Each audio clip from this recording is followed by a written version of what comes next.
ಪ್ರೀತಿಯ ದ್ವಿತೀಯ PUC ವಿದ್ಯಾರ್ಥಿಗಳೇ, ನಾಳೆ ನಡೆಯಲಿರುವ ಎಕನಾಮಿಕ್ಸ್ ಎಕ್ಸಾಮಿಗಾಗಿ ಇಂಪಾರ್ಟೆಂಟ್ ಕ್ವಶನ್ಸ್ಗಳು ಬೇಕು ಅಂತ ಕೇಳ್ತಾಯಿದ್ರಿ. ಹಾಗಾಗಿ ಇವತ್ತು ನಡೆದಿರುವಂತಹ ಒಂದು ಎಕನಾಮಿಕ್ಸ್ ಕ್ವಶನ್ ಪೇಪರನ್ನು ವಿತ್ ಕೀ ಆನ್ಸರ್ ಅಪ್ಲೋಡನ್ನು ಮಾಡಿಕೊಡುತ್ತಿದ್ದೇನೆ. ನಾನು ನಿಮ್ಗೆ ಹೇಳಿದ್ದೇನು ಗೊತ್ತಾ, ಒಂದು ಕಾಮಿಡಿ ಸೀನು ಅಂದರೆ, ಮೊದಲು ಈ ಪ್ರಶ್ನೆಯನ್ನು ಪತ್ರಿಕೆಯನ್ನು ನಮಗೆ ಕಳಿಸಿಕೊಟ್ಟಂತಹ ನಮ್ಮ ತನುಶ್ರೀ ಅವರಿಗೆ ಧನ್ಯವಾದಗಳು ಕಣಮ್ಮ. ನಾನು ಹೇಳಿದ್ದು ನಿಮಗೆಲ್ಲರಿಗೂ ಕೂಡ ಕ್ವಶನ್ ಪೇಪರ್ ಮೇಲೆ ನಿಮ್ಮ ಹೆಸರು, ನಿಮ್ಮ ಡಿಸ್ಟಿಕ್ ಹೆಸರು ಬರೀರಿ ಅಂತ. ನೀವೇನು ಮಾಡ್ತಾಯಿದ್ದೀರಾ ಅಂದರೆ ನನ್ನ ಜಿಮೇಲ್ ಐ ಡಿನೇ ಬರೆದು ಇಟ್ಟಿದ್ದೀರಾ. ಧನ್ಯವಾದಗಳು. ನಿಮ್ಮ ಪ್ರೀತಿ ವಿಶ್ವಾಸ ಸದಾ ಹೀಗೆ ಇರಲಿ.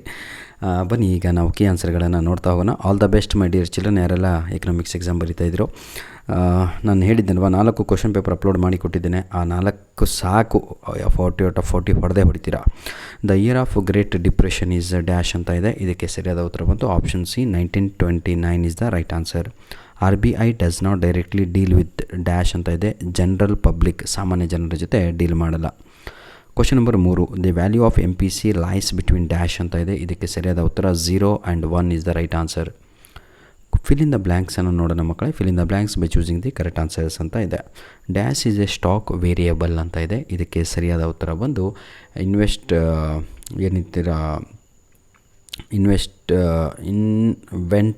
Inventories is the right answer, not investment. Inventories is the right answer. Dash issues coins in India ಅಂತ ಇದೆ. ಎಲ್ಲರಿಗೂ ಕೂಡ ಗೊತ್ತು, Indian government issues coins in India. ನಮ್ಮ ದೇಶಕ್ಕೆ ನಮ್ಮ ಭಾರತ ಸರ್ಕಾರವೇ ಕೊಡಬೇಕಲ್ವ.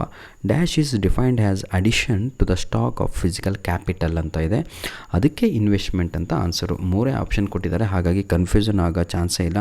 ವಿದ್ಯಾರ್ಥಿಗಳೇ, ಇದು ನಮ್ಮ ಮೇಲ್ ಐ ಡಿ. ದಯವಿಟ್ಟು ನಿಮ್ಮ ಎಕ್ಸಾಮ್ ಆದ ತಕ್ಷಣ ನಮ್ಮ ಮೇಲ್ ಐ ಡಿಗೆ ನಿಮ್ಮ ಪ್ರಶ್ನೆ ಪತ್ರಿಕೆಗಳನ್ನು ಕಳಿಸಿಕೊಡಿ. ಕ್ವಶನ್ ಪೇಪರ್ ಮೇಲೆ ನಿಮ್ಮ ಹೆಸರು, ನಿಮ್ಮ ಡಿಸ್ಟಿಕ್ಕಿನ ಹೆಸರನ್ನು ಬರೀರಿ.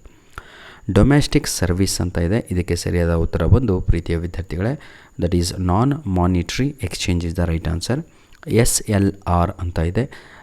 ಸ್ಟ್ಯಾಟ್ರಿ liquidity ratio is the right answer. Savings ಅಂತ ಇದೆ. ಇದಕ್ಕೆ ಸರಿಯಾದ ಉತ್ತರ ಬಂದು Y-C ಅನ್ನುವಂಥದ್ದು ರೈಟ್ ಆನ್ಸರ್ ಆಗಿರುತ್ತೆ. ನನಗೆ ಫಾಲೋಯಿಂಗಲ್ಲಿ ನಾನು ಹೇಳಿರುವಂಥ ಆನ್ಸರಲ್ಲಿ ಸ್ವಲ್ಪ ಡೌಟ್ ಇದೆ. ಯಾರಾದರೂ ಎಕ್ಸ್ಪರ್ಟಿಗಳು, ರ್ಯಾಂಕ್ ಸ್ಟೂಡೆಂಟ್ಗಳು ವಿಡಿಯೋನ ನೋಡ್ತಾ ಇದ್ದರೆ ದಯವಿಟ್ಟು ಸರಿ ಮಾಡಿ, ತಪ್ಪಾಗಿದ್ದರೆ. GNP ಎಕ್ಸ್ಪ್ಯಾಂಡ್ ಮಾಡಿ ಅಂತ ಇದೆ. ಈಗಾಗಲೇ ಕನ್ನಡ ಮೀಡಿಯಂ ವರ್ಷನನ್ನು ನಿನ್ನೆ ರಾತ್ರಿ ರಿಲೀಸ್ ಮಾಡಿದ್ದೇನೆ. ಇದಕ್ಕೆ ಎಕ್ಸ್ಪ್ಯಾಂಡ್ ಫಾರ್ಮ್ ಅಂತ ಹೇಳಿದರೆ gross national product at market price, that is the right answer. I repeat, gross national product at market price ಅಂತ.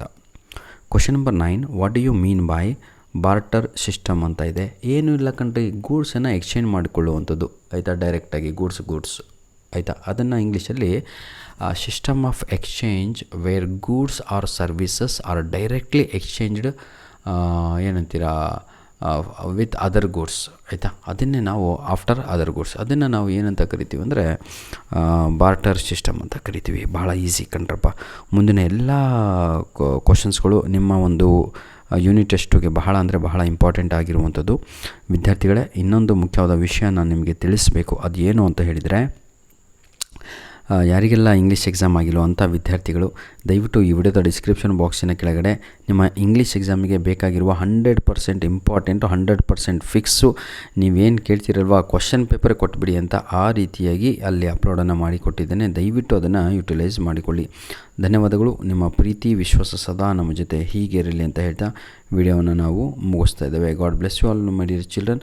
ಏನಾದರೂ ಡೌಟ್ ಇದ್ದಲ್ಲಿ, ತೊಂದರೆ ಇದ್ದಲ್ಲಿ ತಾವುಗಳು ಕಮೆಂಟ್ ಮುಖಾಂತರ ಅದನ್ನು ತಿದ್ದುಕೊಳ್ಳಿ ಅಂತ ಹೇಳ್ತಾ ವಿಡಿಯೋವನ್ನು ಇಲ್ಲಿಗೆ ಮುಗಿಸ್ತಾ ಇದ್ದೇವೆ. ಧನ್ಯವಾದಗಳು. Part F 24, 23, 22, 21, 20, 19, 10. ಇಲ್ಲಿಂದ ಎಕ್ಸ್ಟ್ರಾ ಆದಂಗೆ ಆಗಿದೆ ಅಲ್ವಾ ಪೇಪರು. ನೋ ಪ್ರಾಬ್ಲಮ್, ಆಯಿತಾ.